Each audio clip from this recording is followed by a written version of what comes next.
Assalamualaikum and good day. I am Siti Hawa Harith, and today I will present a paper entitled A Systematic Review from 2000 to 2020 on the impact of road safety interventions toward road accidents. As per the introductions, we all know that road accidents responsible for thousands of deaths every year. Review of the literature reported that there are three main factors that lead to the occurrence of road accident, which are technical factors, environmental factors, and dominantly occur due to the human factors. To further overcome this situation from worsen, authorities and government around the world have conducted various road safety interventions either in terms of soft approaches or hard approaches. Therefore, these review studies aim to explore on the effectiveness of both of these approaches around the world from the time frame 2000 to 2020. The literature review have been divided into two parts. The first part is on the soft road safety. The term soft road safety uses the instruments of education, communications, and knowledge on the road safety to further encourage the public compliances toward traffic rules. A review of the literature reported that the road safety campaigns conducted by the France and Spain government reported a positive result, and is further supported by a systematic review studies and two meta-analysis studies, which also prove that the road safety campaign is indeed an effective measure. However, the anti-speeding poster campaign undertaken by the Netherlands have failed to influence the driver's attitude to abide with the speed limit. Similarly, the road safety educational program implemented by the Slovenia authorities as well as the road safety training program implemented in Shenzhen and Dalian, China also failed to reduce the numbers of road accidents related to the intoxication driving. The second part of literature reviews is on the hard road safety. The term hard road safety used the instruments of legal and law enforcement through the stricter penalties, a higher fine, a longer jail term, and the use of surveillance or speeding cameras.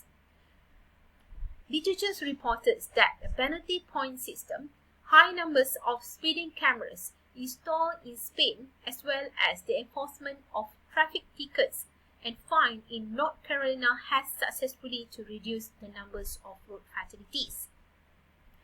An intense legal enforcement over intoxication driving has successfully to cultivate a good driving habit among the drivers. However, Maryland authorities reported failed to control the drivers' traffic violations despite of imposing a high numbers of speeding tickets. The Republic of Botswana also reported that the strictest penalty, a higher fine, and a longer jail term only show a slight reduction of road accident, which is below their expectation. Meanwhile, the Malaysian government reported that a higher fine is no longer a key solution to educate the reckless drivers in the country. To undertake this review study, I used 5 academic databases of Science Direct, Scopus, Emerald Insight, Web of Science, and the Google Scholars. And the time span has been limited from the year 2000 to 2020. These are among the keyword terms that been used to help me to find the related papers, which are the road safety campaign, road safety education, road safety trainings, road accidents, penalty, surveillance cameras, speed cameras, fine, tickets, and traffic crash. Apart from that, I also developed several inclusion criteria and exclusion criteria to find the most eligible papers. All the papers must go through the review process and to match with these inclusion and exclusion criteria. Any paper that do not meet with the inclusion criteria will be further excluded to be included from this study. These are the findings of the search term. Okay, from 5 academic databases, I able to yield a total of 648 findings.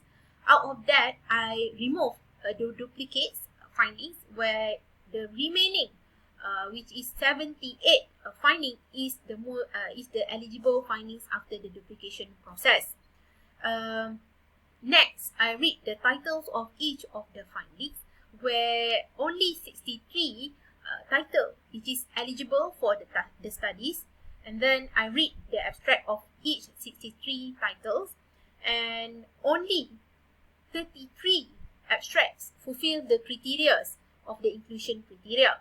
And from that, I try to find and trace all 33 full text of the abstracts.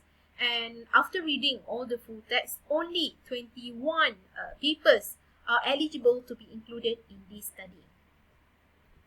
Okay, these are the table that summarize the whole 21 findings that been included in this review study, where we can see that all the papers or the studies have been taken throughout all countries around the world, and some of the papers use the combinations of both approaches, and whereas some of the papers only use one approaches, which is either the hard approach or the soft approach. And from all the finding of the 22 included papers, we can see that there is a mixed findings over the papers. Some of the approaches proven to be success to reduce the numbers of road accidents, whereas some of the approaches reported a contradictory result. Okay, as for the discussion and the conclusion, we can see that the hard road safety approach, which can be underpinned through the reinforcement theory, suggested that the behaviors, the human behaviors, can be influenced through the concept of punishment, where we can see that the punishment through the high traffic fine, a longer jail term, stricter penalties, and the use of the speeding and the surveillance cameras is a punishment that been used by the government in order to educate the public to abide with the traffic rules and regulation. Whereas the concept that be used by the soft road safety approaches can be underpinned through the theories of peer appeal, where this theory use the concept of persuasive message that been delivered through the road safety campaign, road safety posters, banners, pamphlet, and brochures, as well as others training program, where this message can actually create fears to the drivers, so that from there they will try to avoid themselves from being involved in the road accident. And the levels of the harshness of the message also important in order to make sure that this intervention is success. So it cannot be too harsh, because when the message that been delivered to the drivers is too harsh, they tend to ignore the message. So the right propensities of message must be delivered during the road safety campaign in order to make sure that the drivers are able to perceive the message that been delivered to them. In a conclusion, we can see that all countries around the world have tried their best to implement the best road safety intervention in order to overcome the high numbers of road accidents in their countries. And these approaches must be continuous in order to ensure that there is no increment in the numbers of road accidents in the near future. That's all from me. Thank you.